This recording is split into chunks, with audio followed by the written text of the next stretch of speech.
Merci. Donc, nous allons démarrer tout de suite avec le rapport de Yann Gallu, rapporteur spécial de la Commission des finances pour la police, gendarmerie, sécurité routière et pour le contrôle de la circulation et du stationnement routier pour 5 minutes au compteur, mon cher Yann.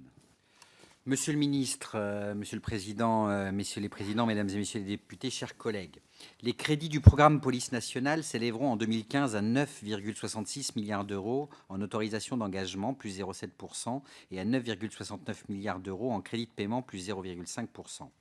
Les crédits du programme Gendarmerie nationale s'élèveront en 2015 à 8,07 milliards d'euros en autorisations d'engagement, plus 1,6, et à 8,06 milliards d'euros en crédits de paiement, plus 0,4. En 2015, comme en 2014, les effectifs de la police seront augmentés de 243 fonctionnaires et ceux de la gendarmerie de 162 militaires. Permettez-moi, Monsieur le ministre, de me féliciter de cette évolution et de saluer les efforts consentis par le gouvernement dans ce domaine. Ces chiffres sont à rapprocher des 7000 emplois perdus dans chacune de ces forces entre 2007 et 2012.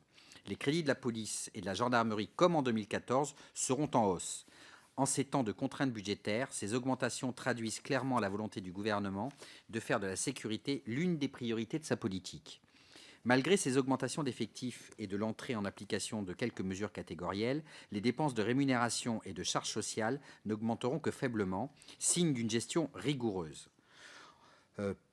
Plus 9,8 millions d'euros pour la police et plus 32,3 millions pour la gendarmerie. En conséquence, la part des moyens consacrés au fonctionnement et aux investissements augmente. Elle passe de 10 à 11% pour la police et dépasse les 15% pour la gendarmerie.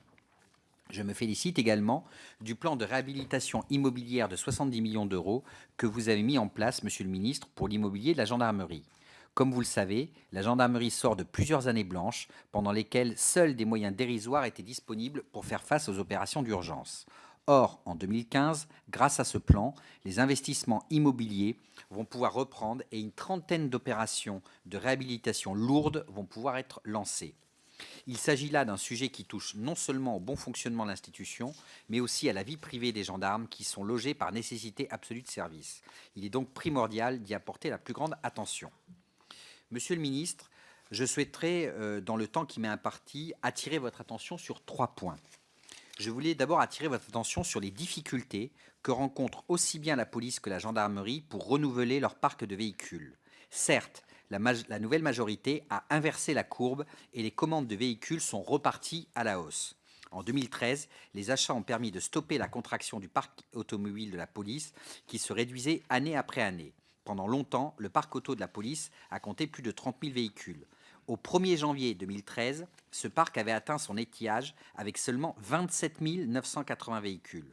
Depuis cette date, il a commencé à se reconstituer et comptait 28 190 véhicules au 1er janvier 2014. En 2015 comme en 2014, ce sont 1200 à 1400 véhicules qui seront achetés selon les forces. C'est un effort que je salue, mais qui peut sembler insuffisant. L'âge moyen des véhicules augmente, 6 ans pour la police, 6 ans et demi pour la gendarmerie. Le kilométrage moyen également, 150 000 à 200 000 km. La gendarmerie envisage de conserver ces véhicules en service pendant 10 ans. Il faudrait commander pratiquement le double de ce qui est actuellement acheté pour permettre un renouvellement satisfaisant du parc. Quel est, Monsieur le ministre, votre sentiment sur ce sujet, en sachant très bien les efforts que vous avez déjà consentis maintenant? Je voulais aussi attirer votre attention sur une forme de criminalité dont on parle peu, mais qui constitue une réelle menace pour notre pays, la cybercriminalité. Le tissu industriel de la cybersécurité dominé par le groupe Airbus et par Alcatel-Lucent est aujourd'hui dynamique et diversifié. Il compte des acteurs de toute taille couvrant la plupart des sujets structurants de la cybersécurité.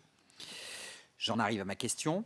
Ne pensez-vous pas qu'il serait utile de créer une structure administrative qui serait chargée de soutenir à l'exportation les services français de cybersécurité et qui aurait pour vocation de concentrer les moyens de la stratégie d'ensemble?